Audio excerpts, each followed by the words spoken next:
All right, we're going to look at taking an object in Unity and making it into a terrain that you can then use all the terrain tools on. So to start off with, let's see. Let me find my mesh. So this is just an FBX model. It has no material. I don't think it's even UV unwrapped. I'm going to drag this into my scene, and there it is. I'm going to import my script, and it's this Obj2Terrain script. It may give you a warning saying the APIs need to be redone. Just click yes, and it'll build those. You should have a window up here that says terrain if you do not just restart your project after this has been brought in. And so I'm going to click on my terrain. I'm going to select terrain, Obj2Terrain, change the resolution if you'd like, create terrain, and now we have a new terrain that is actually a terrain. I'm going to uncheck that so we can just see this one. And so we don't have anything on it yet in terms of texture. I'm going to go over here to our options. I'm going to add a terrain layer, create layer, and let's just use this. And now you can see that's kind of all over, that's been applied as the first layer always gets applied to the whole thing. I'm going to change this to a different texture size. And so that's our terrain now. And so what we can do is to add, you could, well, let's just go through. You can raise or lower if you'd like here. And you can use all the other tools that way. If we go to add details now, I want to add a grass texture.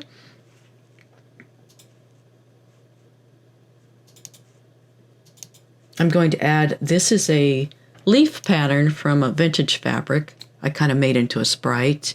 Let's change that to something else. And so when I add that now, and I did have billboard selected. When I go back to my terrain now and try to add that,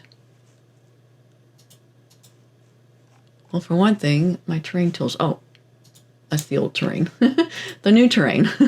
So when I go back now and try to add that, nothing's happening. And the reason is because for some reason in this it comes in without any kind of detail resolution. So just go to the settings, the gear button, and come down here and then just type in something and hit enter. It'll go to whatever it needs to be. And so now when we go back to our paint details, we get this. You can change that resolution. You can change whatever you want that way. With the target strength, you can change it as well. But between that and the detail resolution, you can have this, come up the way you want. You could edit this if you've not messed with this before. You can edit the size and width and the spread and even how close it comes to holes. For some reason, did we lose it? Okay. Well, anyway, that's how you do that, and it's as simple as that. I'm gonna go ahead and show you how to add on a tree if you've not done that yet. First, come over here and we will create a tree. And so now this has been placed at 0, and you could, of course, add trees that are already made, but it's really fun and easy to make your own with your own textures. So one thing I like to do is I'm going to select this whole branch group. I'm going to come down here, and instead of branch and adding branches and leaves to it, I'm going to change this to fronds only. And if you look, you'll see now we have like a sprite type texture. And so let's make a material for that. I'm just going to right click and make a material. I'll call it fronds. And we want to make sure we change this shader, go to nature. I always forget, but I'm sure it's the tree creator leaves that I know works. You can try the others I have, and you get different effects, or sometimes it just won't work and it'll switch back. Anyway, so now I'm just going to drag that same leaf texture on here. I'm going to disregard all the rest for now. And then when I take this material and apply it, looks like, do we have a clipping? I don't know why it's clipping like that. it did not do that before. Let's just first go into the tree and see if we can change things here. It looks like it's floating just a little bit, so I'm going to bring this frond range down, and then I'm going to make it a little bit smaller. Okay, what I did wrong was I applied it to the object. I should have applied it here in to the frond material, and now it's it's mapped out the way we want it. It's still kind of tall for the length, but I'm going to change the frond width down here. And what we can also do is change it to be like this. We could add to that, but you want to think about performance. You can kind of see how the light's going to come through and hit it in really cool ways. You definitely want to create a wind zone, and that's created over here now. And then there's all kinds of things you can change on this. If you wanted to go with fronds and branch, you could add a material for that and change it so the height matches. Whoops. You could also do that. I don't want this. I'm going to change it back to fronds.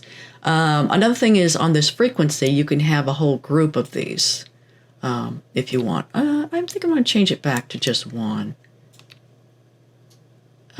Okay, the frequency is like that, and then you can change how it's distributed. So this does really cool things. This is actually intended for, I did that again. This is actually intended for how you have leaves go around a branch. But again, it can also change how these little groupings are. Since we're just working with this first tier, that's why it's doing that. So I think we're all set. All we need to do is go back to our terrain, if I can remember which one's our actual terrain. And we're going to go to trees now. And we're going to edit tree, we're going to add tree, and we need to add that from the hierarchy, like so. And we want to add a bend factor so that it will move in the wind, and add. Now back to our terrain, and we're going to paint these on. It's a large brush.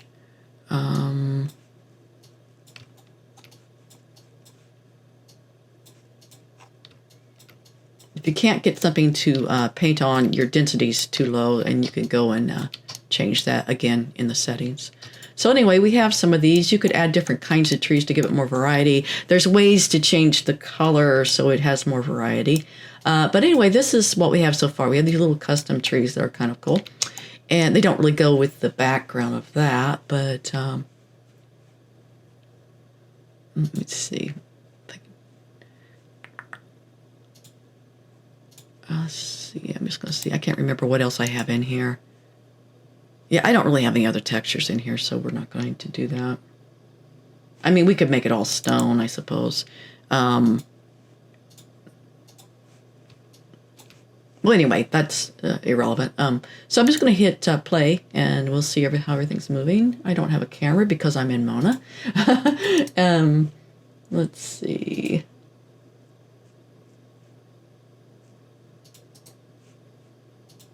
Okay, so now we'll hit play. And so now we see, you can kind of see the difference between if you make it into a tree, it kind of wiggles a little bit, and then these others kind of, the objects that are grass objects sway. And the other thing is, back to this, we made that into a grass texture. You could make it into a detailed mesh and use something like a quad, apply a material to it with a cutoff, and it will look exactly the same. I do not know if the performance is better on one of the others. It may be that it essentially functions exactly the same, but I really don't know on that. So again, you can decide to do this almost exact same thing as a grass mesh, a detail mesh, or a tree. And you just have some different things you can change depending on which one you do and how it looks. So that's it. So we started with that mesh that we brought in, and we added the script, and we changed the made sure it had a detail resolution, and that's the main thing for the Obj2Terrain. And then, like I said, you can kind of now add all these different things and edit this as a regular string. Oh, also you can do the create neighboring with this as well. That works just fine. So that's it.